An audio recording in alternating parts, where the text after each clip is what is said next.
From the East Coast to the West Coast, we are everywhere true crime is. We are asking for the public's help. We are searching in the woods. We are doing what it takes here on the Bullhorn Betty channels to find answers to the most alarming cases we have been watching on the news.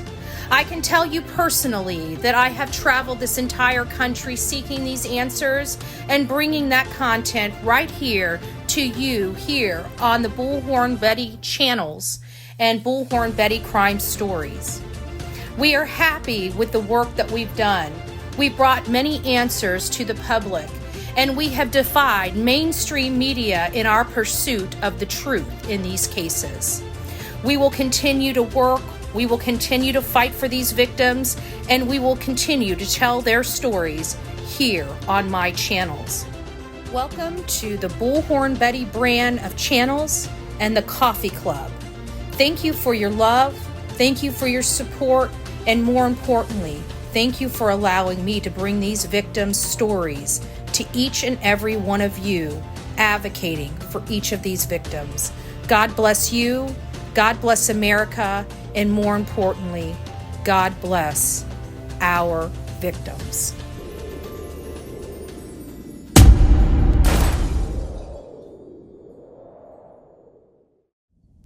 Well, hello guys! It has been a very, very long time since you guys have all seen me here on the streets of TikTok. I am Bullhorn Betty. We have been doing extensive covering of Sebastian Rogers, the 15-year-old autistic boy that disappeared from his home in Hendersonville, Tennessee, and has not been seen or heard from since the day he disappeared. There's been a lot of suspicion around around the mother and the stepfather, Christopher Proudfoot. And of course, as things go on, things are getting stranger and stranger and stranger. Let me tell you guys, Cathy Bowersox is now on social media doing damage control. There is some news. We have learned through, I think, the past week. It appears that there was a scheduled search that Seth was putting on. Hey, Beach, it's nice to see you, my love. I missed you guys. I've been so busy. I have been extremely, extremely busy. I've gone to Tennessee, then Virginia, then I came back home, then I went to Miami, now I'm back home, and I'm going to be preparing to go on a trip back to Tennessee, and we went to the trip, the first one, which we were out there for a week. I would have liked to have been out there a little bit longer, but you guys know I had a little package arrive for me, and that package is Delilah, so I had to come back. Hey, Donna, it's nice to see you, my love. And I had to come back and get the little girl, right? I had to meet my new BFF. And so we've been kind of hanging out, but I did take a couple days to go to Miami and had an amazing time in Miami for political purposes, nothing to do with true crime or anything like that. And then, of course, we're back on the trail tonight. Is Seth on tonight? I don't believe so. If many of you guys know that he was hitting it very, very hard out there looking for his son for many months until he hurt himself. He had basically no cushion between C5 and C6 in his neck, and they weren't ruptured. I mean, they were completely gone. And so he had his surgery. His surgery was successful. The only problem he had at the time was a sore throat, because if people don't know how the surgery goes, I've got the same surgery, the exact same spot, C5 and C6. And they go in through the front, and they have to move all of this, the stuff that you use to breathe and talk with, they have to move it all over, right? So they have access to all. So this is all moved over, and it kind of hurts your throat a little bit. So he had some throat issues. It felt very sore. He's still recovering from the incision and the surgery itself. But the pain radiating down his arm that he once has is completely gone. So Seth is actually, now remember, he just had his surgery, okay? And he's already out on the boat looking for his son right now as we speak. I mean, it might be getting dark enough where they're probably not out on the boat right now. But they've been searching today. They had a private search with their private search group out in and about, the area. I know for a fact that they are out because I spoke to Tony this morning as they were getting to their first location, and I don't know what the location was. It seems like it's awfully confidential. I guess they are working on some things, but it's good to know that the search efforts have not stopped. Yeah, I've had a lot of people have this surgery. I had mine in my 20s, and I've got to tell you, like right now, I told them that the biggest part is the therapy. The therapy afterwards, because I was 20 something, 10 foot tall, bulletproof, you know how it goes. And I know better than the doctors. Well, because I know better than the doctors, now that I'm in my 44-year-old turning 45, I got a lot of scar tissue back there, built up, and it causes problems on the daily. And it was just because I failed to do my therapy up front to help minimize some of that scar tissue. I didn't know how important it was. So it's good to think that, Seth is back out there. That's what he wanted to do. He wanted to get himself well so he could get it back out there and fight for and look for his boy. And so that's what they're doing today. But this is where I'm coming from on my front, is that we already dealt with all of Katie and Chris shenanigans, all of their BS interviews and, the self-preservation bullcrap. They never really talked about Sebastian. They only talked about themselves and how bad life is for them because we are so mean to them, right? Because we don't believe their nonsense. This boy went to bed in a house that was completely secured and locked, and we're supposed to believe that an autistic boy that never runs away and always puts his shoes on just magically walked out of the house this spontaneous evening without shoes, without anything, just his body, and out the door he went. It just doesn't make sense. 3-hour conversation, light phenomenons inside the house, light phenomenons outside of the house. We believe that based upon eyewitness people that Cathy Bowersox was up at Worsham's. And we also have learned that Chris Proudfoot most likely was not at work at 5:15 based upon the conversations I've had with people on the ground. Doesn't sound like anybody that operates cranes get there any earlier than about 6:30. To start their job at 7.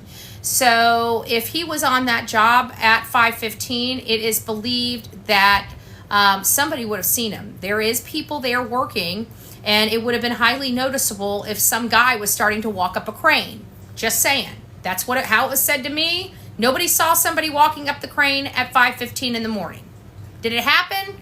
I don't know. I can only tell you what I'm told, right?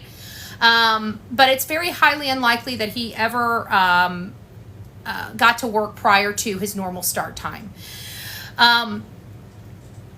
We found out after Miss Bobby's interview, which was one of the neighbors to Chris and Katie Proudfoot, that the neighbor that spoke to Katie saw a few things. One, Katie was fully dressed. According to the timeline, I don't see where the heck she was able to get fully dressed. According to her, she's told this on Nancy Grace as well as Duchess, that I think it was Duchess. I'm almost confident it was Duchess. And I can't remember if it was Duchess 1 or Duchess 2. I'll have to go back through the note. But that she gets up at 6 a.m. Well, one of the things that she does at 6 a.m. is go in there and directly wake up her son. Well, this particular morning, her story is she got up, went in to wake up her son, and her son was not there. She looked around the house and immediately called Chris. While she's on the phone with Chris and frantic and hysterical, she runs out the door, gets in her car, and starts driving around the neighborhood and then to the school just to see if he might have walked up there. Well, while she's out there looking for her son, Chris is on the phone dialing, I wouldn't say 911. We all know he didn't dial 911. So he dialed the Sumner County dispatch line. Right? 6:33, 6:34 in the morning. I'm so sorry to bother you, Sumner County. We have a young boy that's missing. What young boy is it? Well, it's my wife's son. So is it your stepson? No, it's my wife's son. His name's Sebastian. So he's your stepson. No, ma'am, my wife's son. Oh, okay. I don't know if that's what he said. I'm being sarcastic. But we know Chris's behavior, so it wouldn't surprise me if he said something like that, right? So while she's on the phone, law enforcement is coming back to the house. Chris says they're on their way. She's heading back to the house. When does she have time to get dressed? She says within 10 minutes, the cavalry showed up. In 10 minutes, the cavalry showed up and there was cops as far as the eye could see. Again, when did she have time to get dressed? Then we learned from Miss Bobby also that there's an unidentified car. We saw lights go on. We thought it was a possible, floodlights. I remember saying I thought it was, because I didn't know, at this point I didn't know where the construction site in conjunction with their house was, and it sounded like it was just across one little road, and maybe they had a car waiting for them, which I was right, they did have a car waiting for them, and a car did turn on their lights. I just happened early on in the conversation, I thought it was from the construction site. Come to find out it wasn't. It was literally right in front of our faces. Right? And then we see the shadow of this SUV. We see a back of an SUV, period. No matter what SUV it is, we know for a fact that what we see in that image is the back of an SUV. It's not a back of a pickup truck, and it's not a back of a car. It is definitely, without a doubt, 100% an SUV. I personally believe it's Cathy Bowersox SUV. But we have a lot of people that have been paying attention and are in these Facebook groups. And Cathy has decided to be a chatty Cathy. And she has decided to start doing damage control. She doesn't say law enforcement has video to prove that her car did not move the house. She didn't say that, all these different things. What she says is that there was a camera in the driveway that proves that her car did not move. That's what she said. There is a camera. Now, I can tell you there's no camera physically in her driveway. I've been by her house. But she says that the camera in her driveway confirmed, and her neighbor's cameras, confirm that her car is not there. Okay, well, you can't prove your neighbor's cameras, but what you can do is you can prove yours. Why, if you know the world would not believe your statement, why wouldn't you just produce the video to prove that you did not leave that house? If you have a camera that says, hey, if Bullhorn Betty's wrong, I'm a woman. I'm a big girl. I have no problem saying I'm wrong. Trust me, I want to be wrong about this whole darn case, right? Let's be honest. I want to be wrong about this whole darn case. I want somebody to make me eat my words. That's the best news ever, to be honest with you. So why, if she knows we're not going to believe her words, if she's got receipts, why ain't she producing them? And that's what she's not doing. She's not producing the receipts. She's saying she's got them, but talk is cheap in this industry. Talk is cheap in this industry, especially when I see an SUV outside of the boy's house that was missing and lights coming from the boy's house to that very vehicle. It seems awfully sus. I mean, I was born at night, but I wasn't born last night, boo-boo. Could they hide him there's a possibility they could hide him anywhere. Let's be honest. We don't know what happened to this boy. The one thing we do know is this boy did not willingly walk out a front door. Okay? Where he went, we don't know. How he got out of the house, let's be honest, we don't know. We can assume, we can put puzzle pieces together and get a good understanding. And just because we have a good understanding doesn't even make that good understanding work. I mean, let's be honest. None of us were there. We weren't there. But what we do go on is we do go on our gut instincts. We do go on our intuition. And we do go on our experiences. All of us have different experiences. All of us. People that watch here have experiences in, street smart type of experiences. They have book smart type. We have a whole host of people with different experiences, different strengths, different weaknesses. And we all can, deduct that this child didn't willingly walk out of his home. And that is so much supported by the videos in and around that community that do not see this boy or any type of figure on their camera. Now, what I will say is they should have seen some type of figure or shadow on these cameras. We want to know how I know that? And I can say that with 100% certainty that there should. How would I know this? How would I know this? Well, let me tell you how I know this. I know this because those cameras saw the light phenomenons going on inside the house. I can tell you that. I can tell you that the cameras, even though they can't make out who it is, they saw a figure walk to the back of the house. They watched lights go completely out, and they watched flashlights come from behind their house. So obviously these cameras are picking up things. But what they did not pick up is a shadow of a boy walking out of the house. There's no shadow of a boy walking down the road or getting picked up by any of the other cameras.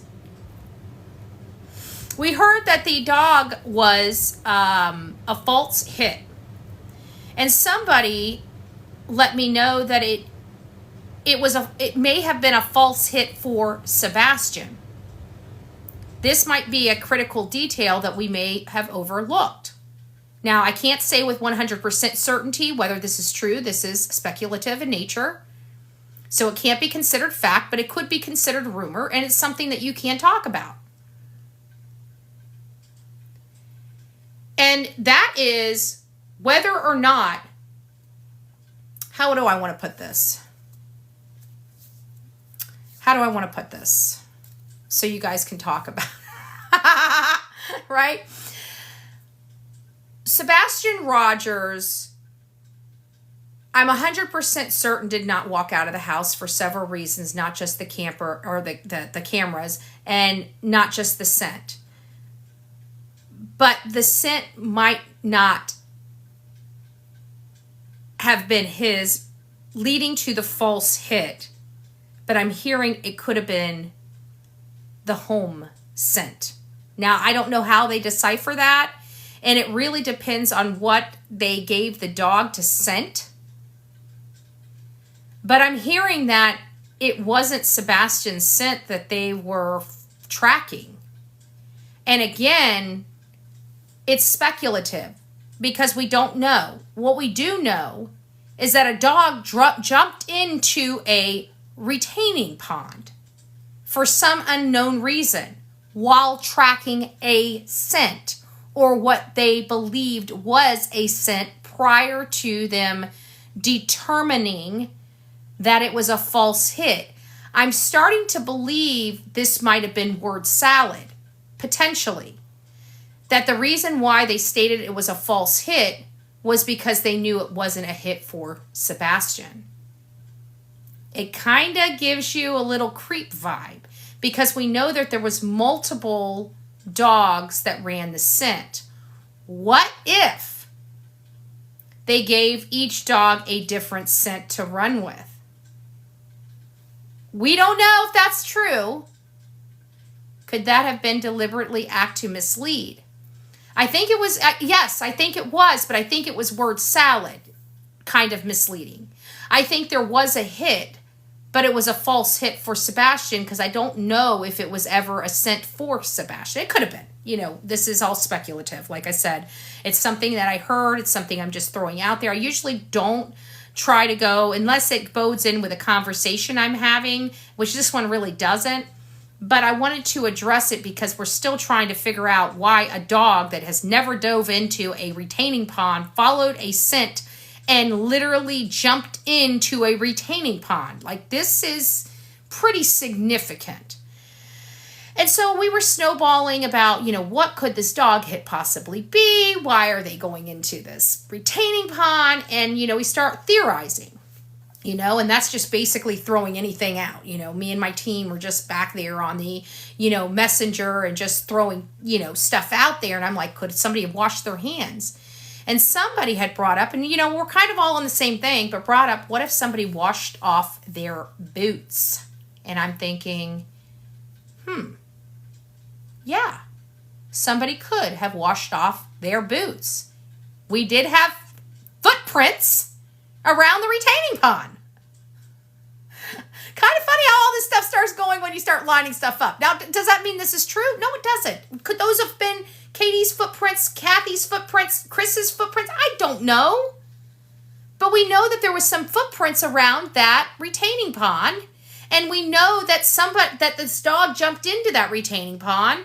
And then we hear from Chief Deputy Eric Craddock that it was a false hit. I don't believe it was a false hit. I think it's word salad. But We'll see. I mean, only time will tell in this. And then we find out that the car was there. We find out that it's an SUV, and we start calling out Cathy Bowersox because we did the overlay, not a scientific overlay. You know, we don't have the stuff that law enforcement has. Could it be Cathy Bowersox? I truly believe, after seeing the back end of their car physically with my eyes, I couldn't help it because her husband decided to stalk me. But I was convinced more after that day that that was their vehicle than any other day that I have ever been around. I'm absolutely 100% confident that the back end of that SUV is what I saw in that image. And so now I find it awfully funny after all these months. You know, we've called Cathy out for going to Alaska, Puerto Rico. You know, they were on this Flying High Miles Club, right? The Delta Miles Club when Sebastian disappeared. We don't know why, but they just decided to poof, be gone. And so why now? Why after all this are you now just coming out and starting to clear up, get crystal clear with with everybody's speculation, right? Why now is she going to be crystal clear? And so I have some, issues with that. And she's been literally chatting away. She even said this. Listen to this. This is what one of the answers were to her question. They asked her if she was at Worsham's that morning. She says no. She doesn't even say anything. She just says N-O. And then they were asking her, well, what time did you get to Katie's that morning? You know what she tells the world? She tells the world that she didn't get to Katie's house until 10:30. Is it 10 or 10:30? I can't remember. I think it's 10:30. 10:30 that morning. 10:30 that morning. Seth said that he got a call, which he said, was kind of weird because why didn't they just call his job with an important information like his son was missing? But instead, Chris texts his phone knowing that Seth does not have access to his phone when he's at work. He can't take his phone inside the jail. It's a no-no. They have to lock their phones up. So Seth doesn't even have access to his cell phone when he's at work. So when he's leaving that morning, he gets his cell phone and he finds this text that his son's missing or to give them a call or something like that. It's an emergency. He calls them. Chris says, don't be mad. Sebastian's missing. Weird statement of don't be mad is the part that I have a problem with because it seems like a very odd words to put in, your son is missing. Don't be mad. Don't be mad. So Seth did not get this information until about, 7 or 7:30, whatever time he got off work. And as soon as he gets it, he leaves work and goes straight to their house. Well, he arrives at their house between 8:30 and 8:45, 8:45 being the absolute latest arrival time. He was definitely there by 8:45. And his comment was he walks in the house and Katie tries to throw this phone in his face with that, the optimism shirt. The optimism shirt, this one right here. This is the photo, but behind them here this is cropped out, but behind here was Costco's. And they're actually sitting in the dining area of Costco's, and in front of him is a big slice of pizza. This is the photo that she shoved into Seth's face saying, see, he was happy, I was with him. And then he comes to find out that this photo here was taken that Saturday, the day before, she says. So there was a little mix up on the date from my understanding. Now the problem is with this one here, you can clearly see the bruise here. Chris stated that he has not been home since the end of January, beginning of February. We know that this was taken on April, what day was it? February 24th, because he went missing on February 26th.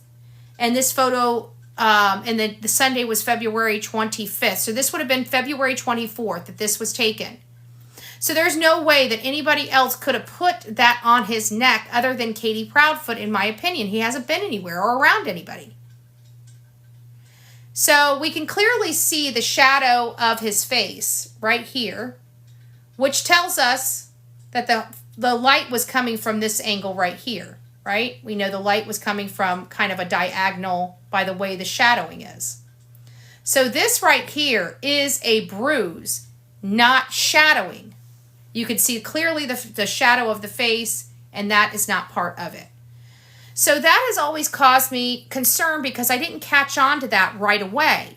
I thought that was just a photo. People kept saying, did you see the bruise on his neck? Did you see the bruise on his neck? And I'm like, yeah, I saw the bruise on his neck. But for whatever reason, everybody was thinking that was a younger picture of Sebastian. Nobody, at least I didn't for a long time connect the dot that was taken just the Saturday before he disappeared. And he has the bruise on his neck. It's very, very highly disturbing when you look at it from that angle.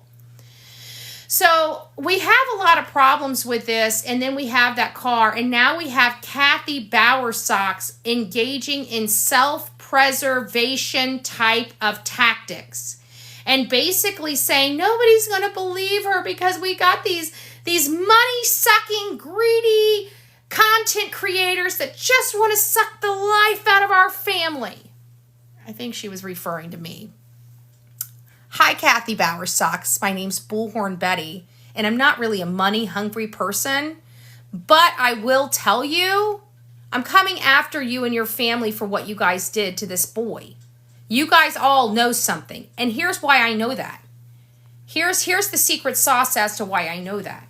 Do you know that during this entire search, Katie hasn't been there. Chris hasn't been there. Cathy hasn't been there. Terry hasn't been there. His step-cousins, not one step-cousin, kid came out to help search. Not one step-aunt, step-uncle, nobody that this child spent time with bothered coming out to help this boy or search for this boy, despite sitting up here and trying to convince us that they care about this boy and that's their family. I don't believe that's the way they felt. You want to know why? Because I don't understand why Aunt Melissa wasn't helping. Why Dara wasn't helping. Why does Terry have time to stalk me and follow me for a half hour, but doesn't have time to go post flyers for this beautiful face right here for a half hour? While I was there, I designated 2 hours of my time to make sure that everybody in their community knows that they have a boy missing, because when I walked into the community, I got to tell you, I'm shocked. I didn't know that Sebastian was missing. I had no clue that this young boy is missing.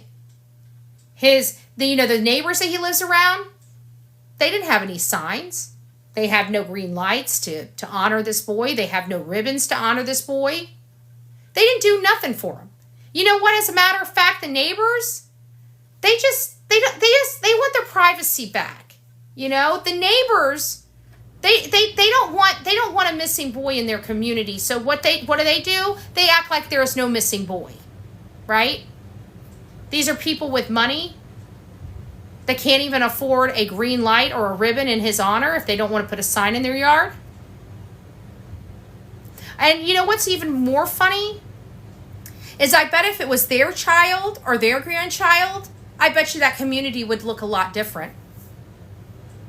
I bet you 100% if it was anybody else's child in that community, that whole entire community would look a lot different. Did Dara really tell everybody Cathy and CP were at her house Sunday? No, that's absolutely a lie. No. Dara said that Katie and Sebastian came by. Yep. I read them all. I've got them all captured. I've got them all screenshotted. I went through the whole file on March 16th and took all the screenshots, and they are in the file. I can read it. I just can't find it at the moment.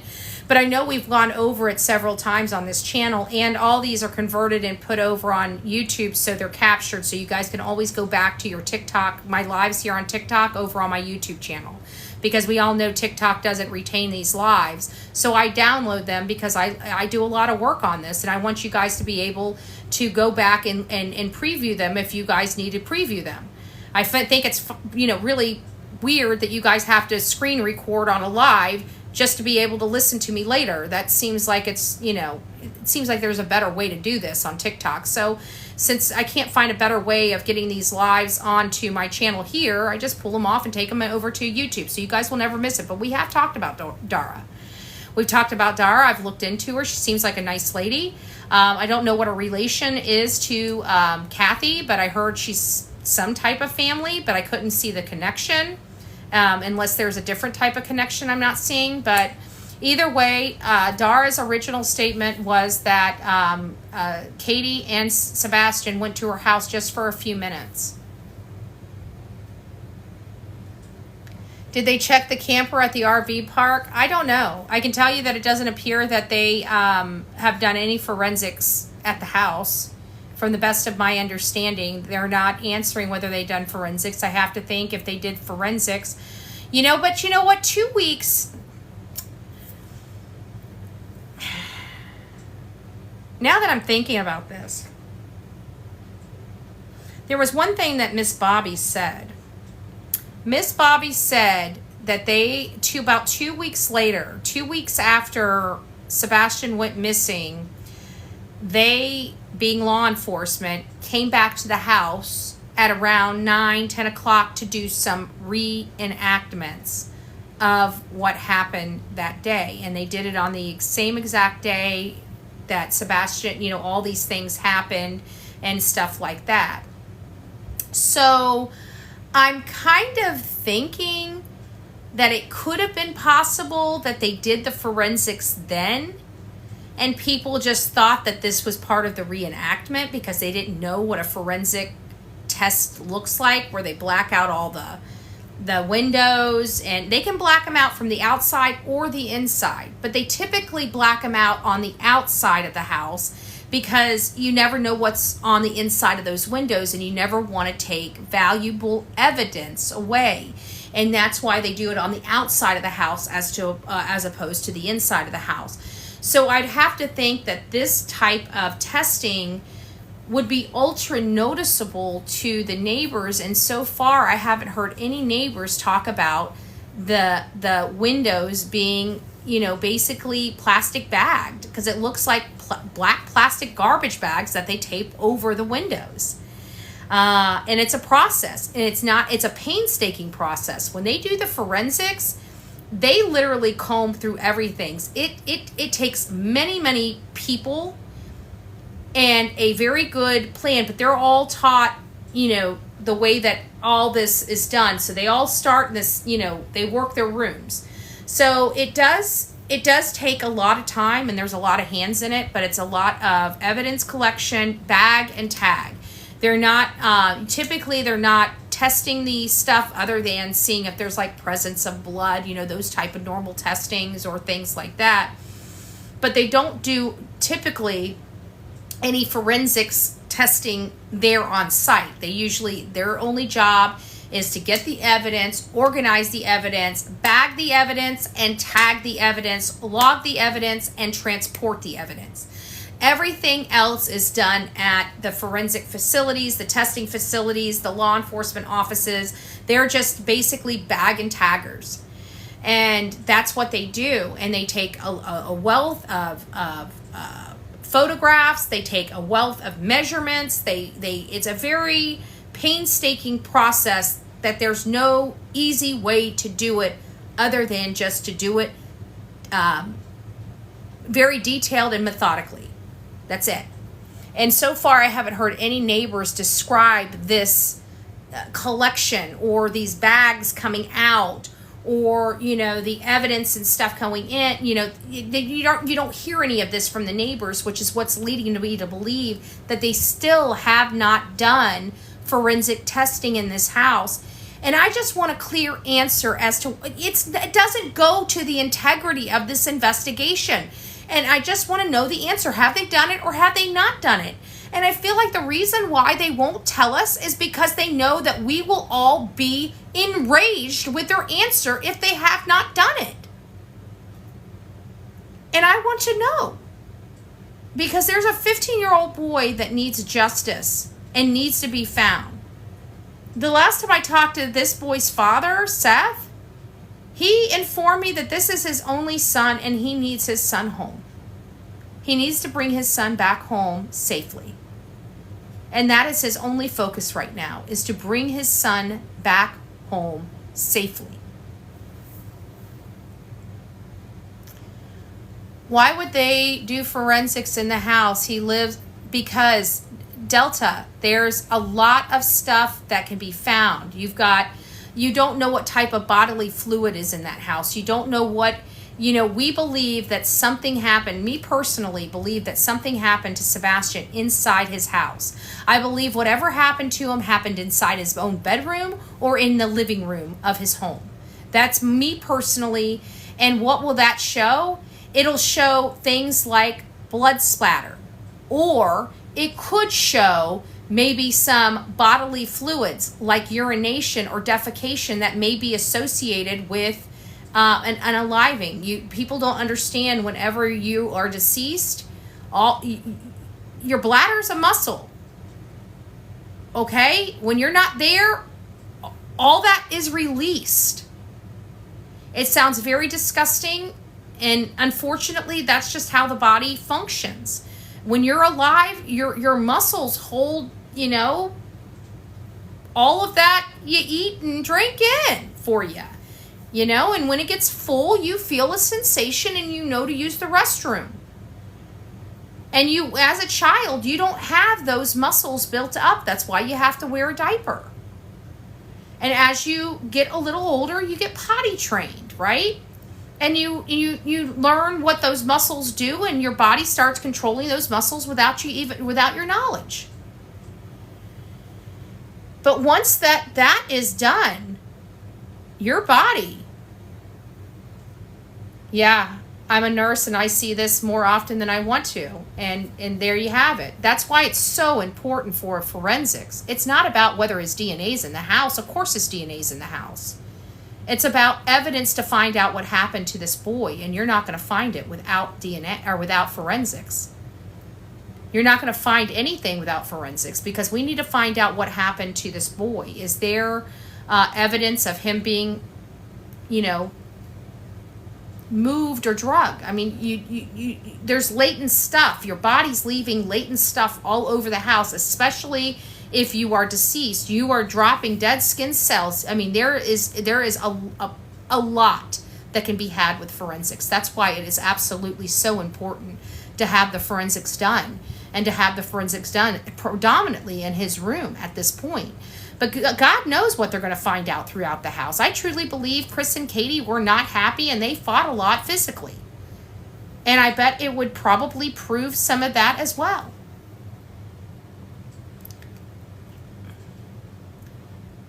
But you know what? Why speculate what's going on in the house? They have probable cause for the forensic. Why not just do the forensics? Unless they're too broke to do them. This boy deserves to have forensics done. He's a 15-year-old medically needy boy that disappeared from his home, and nobody can explain where this boy is. Not even law enforcement. And then to find out, to boot, they still haven't done forensics in the house. Did you know the National Center for Missing and Exploited Children recommend getting this forensics done up front? Literally having a form signed by the parents. That is their recommendation. Do you know it's the recommendation of the FBI to have the forensics done within the first 90 days of these missing person cases when the child hasn't been found?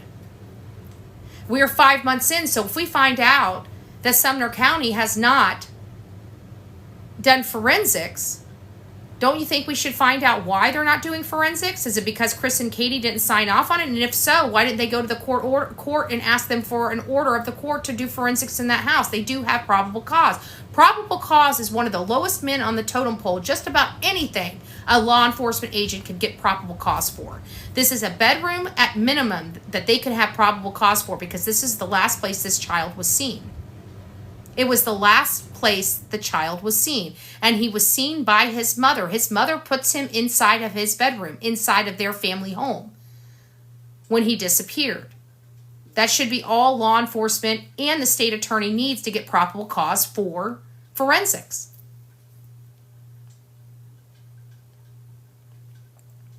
I think nothing is being done. Oops, let me get back. Let me get back up. I think nothing is being done because they have inside connections with LE. I don't think that that's the case. Yes, I believe that there is some type of friendship there, but there is one thing about law enforcement. Even if you're friends with law enforcement, nobody screws with kids. Okay, they're not getting involved. I can tell you, no law enforcement, even somebody's BFF is not going to lose their job, lose their retirement, lose their pension for their friend. Maybe a family member, but not a friend. Nobody's going to touch this with a 10-foot pole. It doesn't matter how good of friends they are. You're talking about a child. You're talking about a potential capital crime. Nobody's neck is going to be out there that long. I'm sorry. It's hard for me to, I'm friends with my BFF and I'm a ride or die, loyal as they come. And if something like this happened, it'd be like, nope. Nope, nope, nope, nope, nope. My BFF.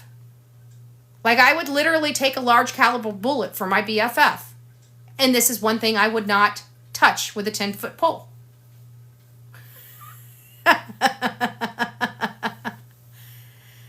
Yeah.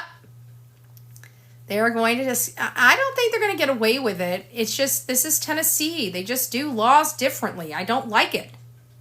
I don't like anybody that allows a bad guy to stay on the street. Where's the low-hanging fruit charges? This boy had freaking CPS at his house. Where are those reports? Who's going to be taking these people to court for this? Who's going to talk to them? Who's going to charge them with this? Every time it comes to these kids in Tennessee doesn't seem like they give a rat's ass, excuse my language, about children.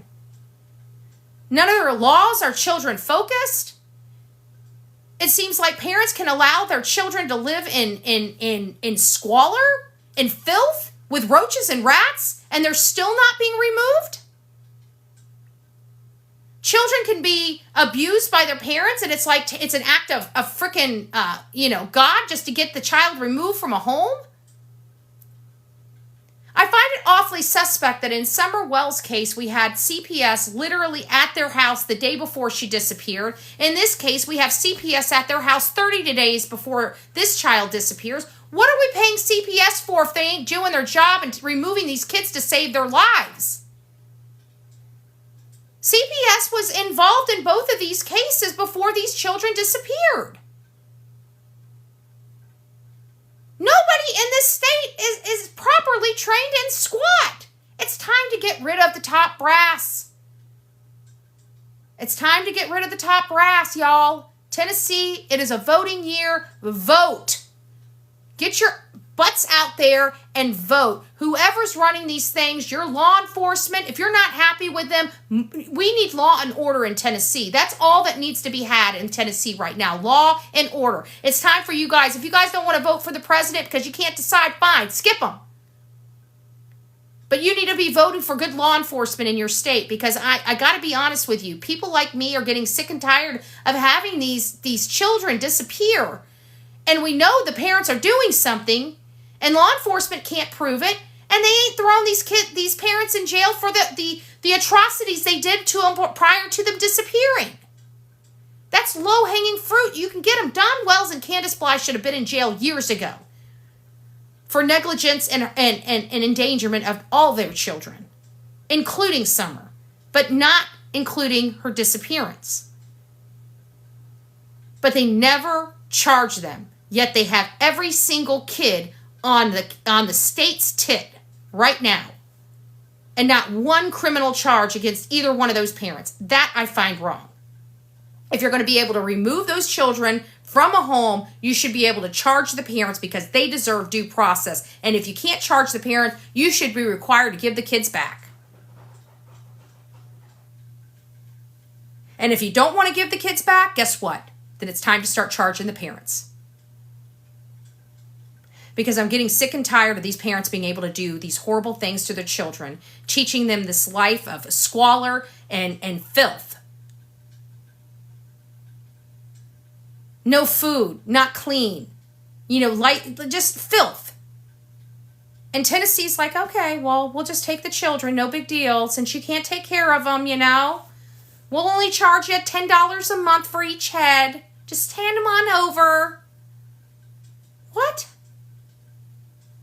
That's how I feel like it's going there. Now, of course, it's not like that, but it feels like that. You know? I don't know what gives. I don't know what gives. I know it's been a while since you guys have seen me. I will be doing some more videos on here. I'm almost finished up. I had a lot of running around to do. Like I said, I was in Tennessee, then I was in Virginia, then I was in Miami. Now I'm back home. And then I'm probably going to be going back to Tennessee to do an actual ground searches in some of the areas that I think are really important. But because of the nature of this case, I've got to, go a step further, and it's not typical where I send letters out to these owners for like a introduction letter. But we're getting to that point in this case because, we got all these a-holes just trying to run interference and keep people out from searching for this boy. I've never seen anything like it in my life.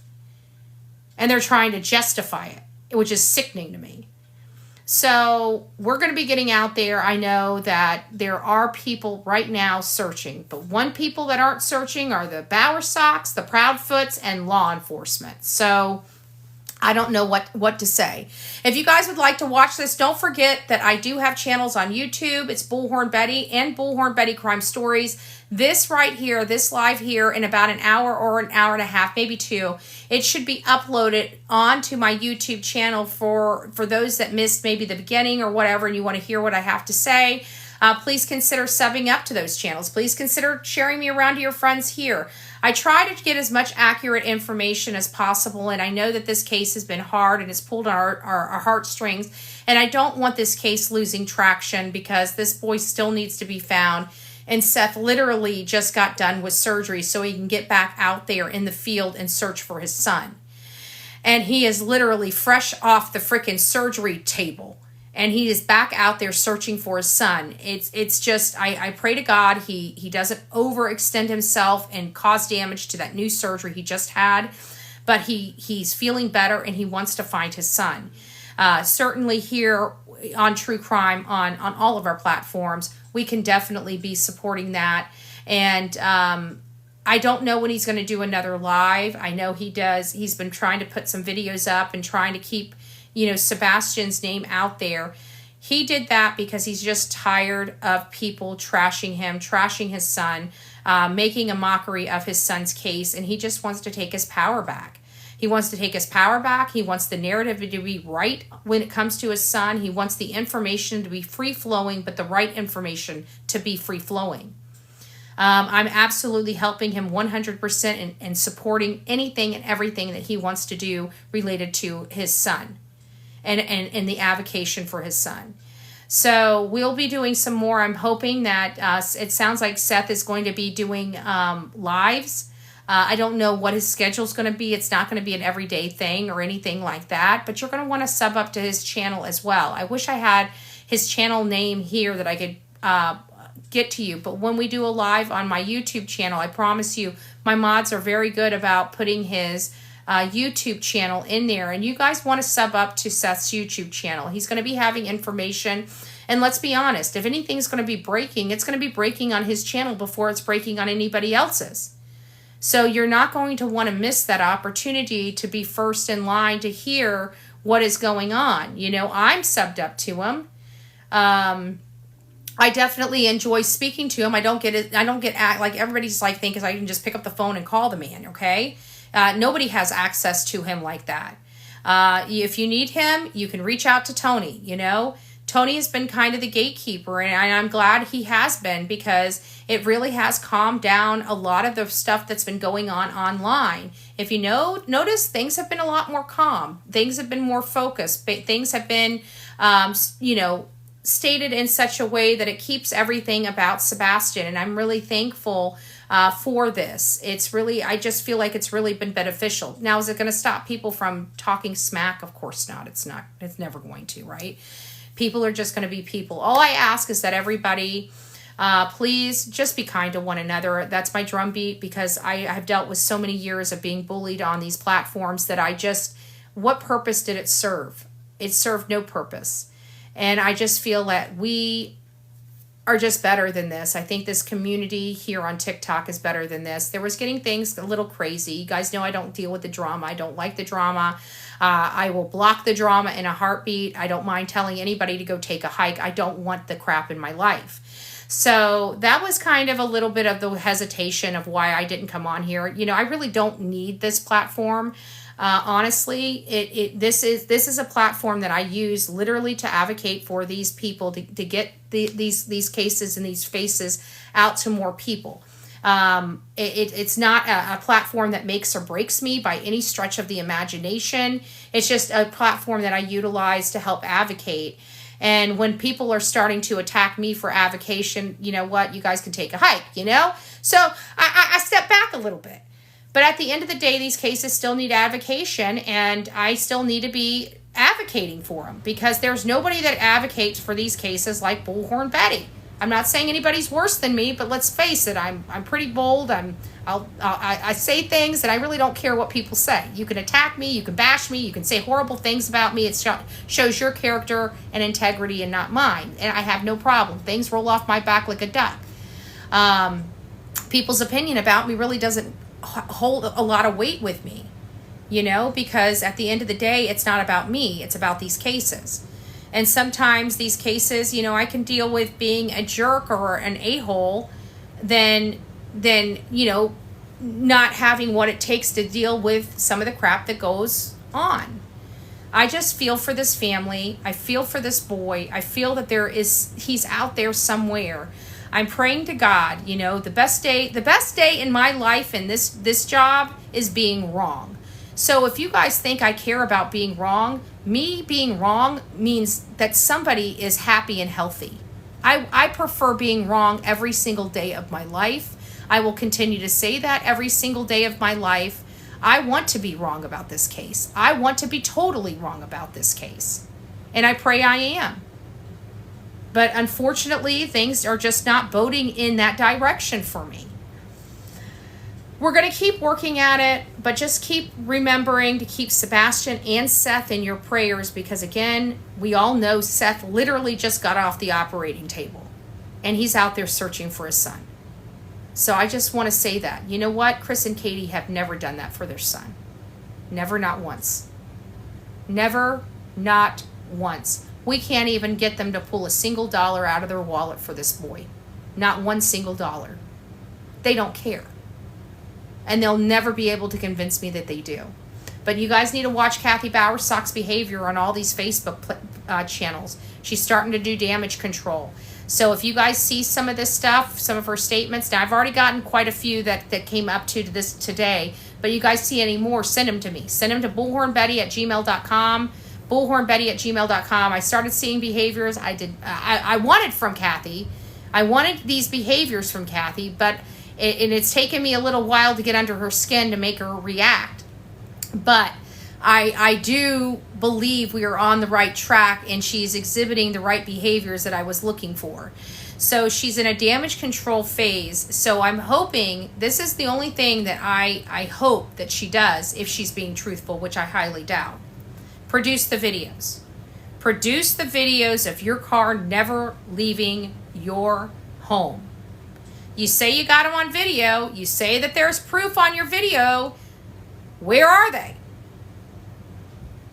It's several of them. Finding Sebastian Rogers discussion group. Find Sebastian Rogers. The shit group. I don't even want to say their name because they're reportedly the largest one, but they're garbage. They're absolutely garbage. And that Ellie Mae Farmer chick, she's disgusting. She is absolutely disgusting, and she runs all these Facebook groups making a profit. Facebook provides a income to people with certain subscriber accounts. And one of her accounts has 160. And she will kick anybody out that just advocates or has an opinion that she does not like. And I will find out who she is, and I do plan on cussing her out face to face. And I will do exactly that. You're so-and-so? That's from me and everybody else you kicked out and tried to silence our voice. I will find out where you live. Ellie Mae Farmer! because we know that's not your name. I have a funny feeling her name's Kitty Sanders. I have a funny feeling her name's Kitty Sanders. But we'll keep working at it. And when I do find out where she is, she's going to be getting a knock at her door from me, because I do not play that crap. You are not going to silence my voice, and how dare you be a content creator, and I simply called you out on your BS, and you got offended and blocked me when I'm covering a case. And then they go into and insult Seth Rogers. It's kind of crappy. It's kind of crappy, and I absolutely can't stand her. And if you ever see her on a Facebook group, we'll create a Facebook group better than hers, period. Don't support her. She's an asshole. Just saying. Just saying. But you notice one thing I didn't say. I didn't say I'm bringing my bullhorn to her. I'm just bringing my finger in my mouth. That's all I'm saying. Okay? Sit and spin, little girl. Sit and spin. I better stop. I'm going to get myself in trouble. Somebody's going to start talking about me now.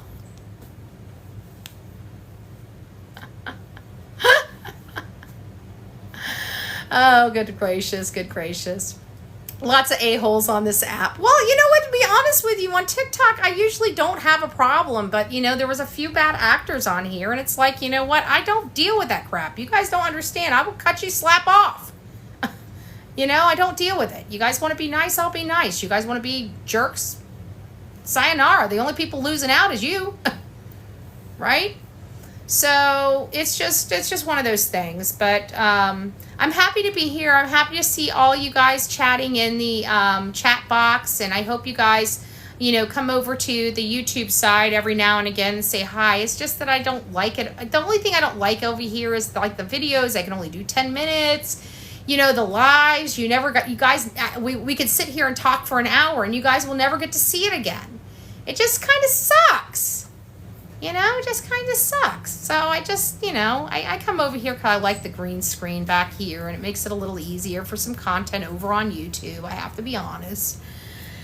But we really do need to advocate for Sebastian. We need to get his name out there. We need to start remembering that we do have a child still in Tennessee that needs our attention. There's not a whole lot going on there in the news wave. So, you know, start giving Sebastian some love. Start researching some more stuff. Guys, I've been finding a crap ton of breaking stuff in those interviews. You guys can too. You guys are content creators on here. Go through the interviews. The interviews are going to blow your mind. And you know what I love about the interviews is every week passes or every month passes, we go back to and we learn something else that we didn't catch the first time. Why didn't we catch it the first time? Because we didn't have certain information that made it important to us to catch it. So we don't realize how much information we're learning on the daily about this case. And some of these earlier interviews, there's a lot of stuff we didn't know about to catch. So now's a great opportunity to go find those things and get that stuff out there so people can start gnawing back at it. I'm telling you, you guys got a lot of content for all my content creators that watch me. You guys got a lot of content to pick apart in those interviews. And I hope you guys do, because people need that information. They need your assessments. They need your theories, your opinion, your speculation. And for those that don't know, and you guys haven't seen her in a while, I'm sorry, I just woke you up. I'm sorry. There's my little bundle of joy. It's a girl. Her name's Delilah. She's officially the espresso bean of the Bullhorn Betty channel. And she likes to... She's got the biggest yawn and the biggest tongue. Her tongue sticks out so far when she yawns. She reminds me of Gene Simmons on, Kiss. Look at that tongue. It like rolls out. She is my bundle of joy. Look at that face. Who could not love that face? And she's so tiny. She's much tinier than she looks like on here. She's just a little itty bitty thing. She really is. And she tore up the house today, and she had fun doing it. Did say hi? I say I'm becoming a little bit. There she's comfortable now. She's gonna try to get down here in just a second. I just woke her up. But anyways, look at that tongue. Tell me that's not Gene Simmons. Tell me that's not Gene Simmons from Kiss. Come on, I know some of you guys are old enough to know who he is. Yeah, she will be traveling with me. She will. Look at that face. I know. Yeah. She was a little too young. I was going to Miami. It was just too hot. I knew I was dealing with, I didn't know it was going to be that hot. I swear, I thought I was going to have a heat stroke. I will not lie. I thought I was going to have a heat stroke. Miami was very, very hot. Dangerously hot, to be honest with you, for standing out as long as I was standing out. But I got to tell you, if she didn't come named Delilah, I don't know. I might have called her. I might have called her Jean. I don't know. I might have called her Jean. That little tongue, it rolled out. I'm like, Dad, burn it. You got a big old tongue. Betty just coming in. Any updates? Well, Cooper, yes, there are some updates. So, not many. Cathy Bowersox is starting to, it looks like doing damage control on social media. You know, she has an opportunity to produce, videos just like everybody else, but yes, she wants us to believe that her car never moved her out of her driveway. Why she's all of a sudden coming out with all this, she's starting to answer stuff about Alaska, and she said she didn't get to Katie's house that morning until 10:30 in the morning, although Chris had stated he called his mother early in the morning to go over and help Katie that morning. People that saw her up at the Worsham store, she says that didn't happen. I digress, but it's the 10:30. It's a 10:30 that she did not get to Katie's house until 10:30 that morning. Seth said he was there by 8:45 that morning. By 8:45, and Cathy and Katie were there. So we have, it sounds like she is intentionally trying to cause confusion, much like her son did when the heat was on him. Now we're seeing an SUV on the outside of the house where lights are coming to. We're finding, her husband Terry was stalking me when I was there, followed me for over a half hour. We got him on camera for over a half hour. I had no idea. I wasn't even paying attention. That scares the crap out of me, by the way. But I wasn't paying attention. I'm glad it didn't turn into anything, but it could have. But they had time to follow me, but not time to try to go locate this kid right here, their grandson, that they proclaim that they care about. Okay. I don't know what they call caring about, but the way they care about their children and the way I would think a parent would care about the children are two totally opposite carings. And I didn't say Karens. Carings. But we got some problems here, and it sounds like Cathy Bowersox is definitely doing damage control, and she's in a self-preservation mode right now. So I'm very, very curious how this is all going to work out. And I would believe her. I'm going to tell you this for the record. If Cathy can produce me videos that corroborate her statements, then I will absolutely believe her. I will not believe her word. I don't trust her. I think she lies about everything. I don't trust her son. I don't trust her daughter-in-law. And I damn sure don't trust her husband. So if she wants the people here on social media, the true crime genre, to actually give her some type of, I don't know a break, then she needs to produce the videos. Don't say you have the videos. Produce the videos. If you've got proof that your car was in at your house the entire night and never left, and I'm saying I believe it was out in front of their house. Now, granted, it was a shadow. I mean, the ASIN just happens to fit in like a glove. I get that. But it doesn't make it so. So if you can produce to me that you didn't, I'm here for the truth. I don't know what everybody else is here for. I don't want to accuse anybody that doesn't need to be accused, right? I want to know what happened. I want to know who's involved. That's all I care about. I could give a crap about whether, if she's not involved, let's move along. Give me what I need to move along.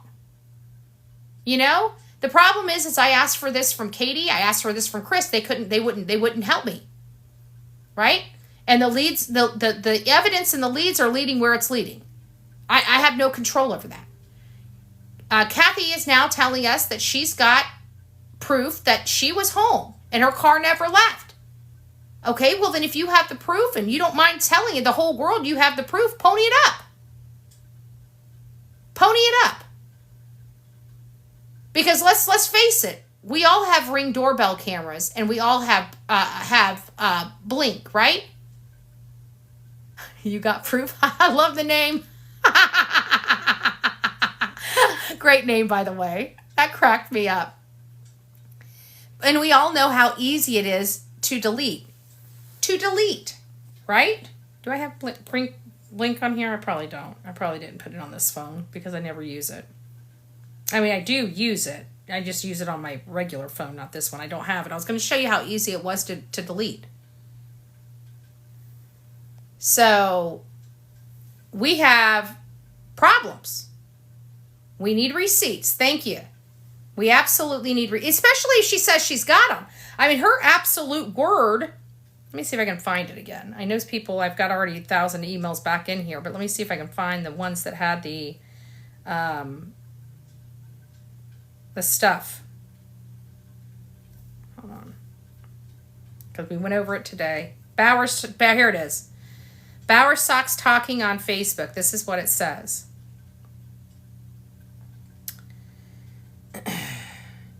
So the questions were, let me get over here. Is it not going to let me do it?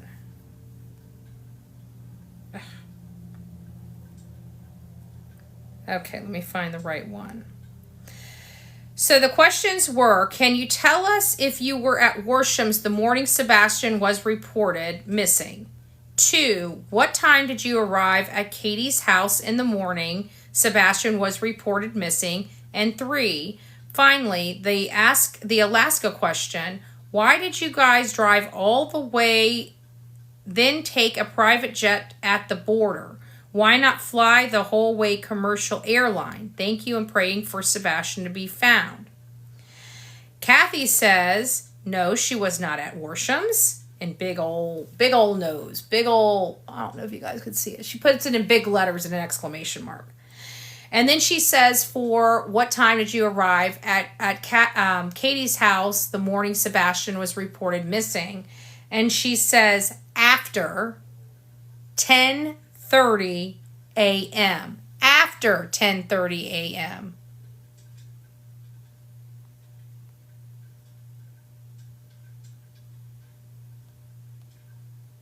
Hold on here. Any updates on Sebastian? Yes, that's what we're doing. Guy's new motto, what does it say? Guy's new motto, instead of can I pet that dog, it's can I show you my proof? We welcome proof. We welcome receipts. Cathy, if Bullhorn Betty's wrong, you send me over those videos, and I promise you I will clear your name. I'm a hard worker, too. I got what it takes to get the word around. I don't know if you noticed, but I have this clever way of making sure everybody knows everything about everybody's business. So if there's some business you need me to let everybody know about, I'm happy to pass it around for you, babe. I'm happy to get it done for you. I can do it lickety-split, too. I just need an hour. I just need an hour. All right, guys, I'm going to take care of this cute little thing. It's time for her to go potty. It's 9 o'clock. It's going to take me until 10 or 11 to get this this live uploaded on YouTube. If you guys would like to see it, again, I always make sure, I know these lives disappear for you guys over here on TikTok, but you never have to worry. If you want to hear some information, you want to hear what we were talking about, they are always uploaded on my YouTube channel under the videos section, okay?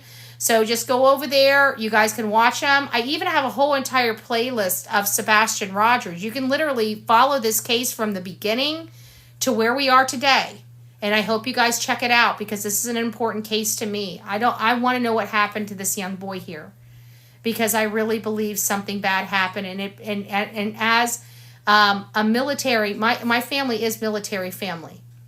And to think that Chris and Katie were in our Navy, the same Navy that my uncle dedicated 30 years of his life to, it kind of upsets me because I know darn good and well that this would have never happened in my uncle's home. And for this to be happening to this young boy when he has 2 military parents under the same roof, it's bothersome for me. It's bothersome for me. And if these people are the monsters that I think they are, and again, I said think, I want to make sure that I raise the roof with their name because I want to show people and I want to make sure that everybody knows that they do not represent our military. They do not represent our military. So anyways, guys, I want you guys to have a wonderful night. God bless you. I will be back on. We're going to start getting this stuff rolled out again now that I'm back home and I've got a little one here. So we got to be home for a little while. So I'm going to be going to Tennessee, but after Tennessee, I'm probably going to limit a lot of my travel until she's just a little bit older, which should only be about, a few months, a couple months or so. It's not going to be a big deal. She's going to be big enough, and I got to start taking her out and start training her and start getting her ready for the field because she's going to be with me. I'm not looking for a scent dog or anything like that. I just need a good, well-trained dog that can be with me and travel with me. So that's what I've got to train her to do, and I got to train her to be in a kennel. I got to train her to be, to travel in the car without freaking out. Lots of stuff I got to do with her. So over the next few months, that's what we'll be doing. And then she's going to be traveling with me. And then you guys don't have to worry about me being out there in the field alone. If you need me, I don't mind putting someone in a headlock. You got the proof. Well, that's good to know. That's good to know, my love. That's good to know. All right, guys, you rock it out with your coffee beans out. Don't forget to be fearless. If you see something, say something. An ounce of prevention is worth a pound of cure. And until next time, be safe. But more importantly, stop the hate. Right? Be nice to one another. All right, guys. God bless. We'll see you soon.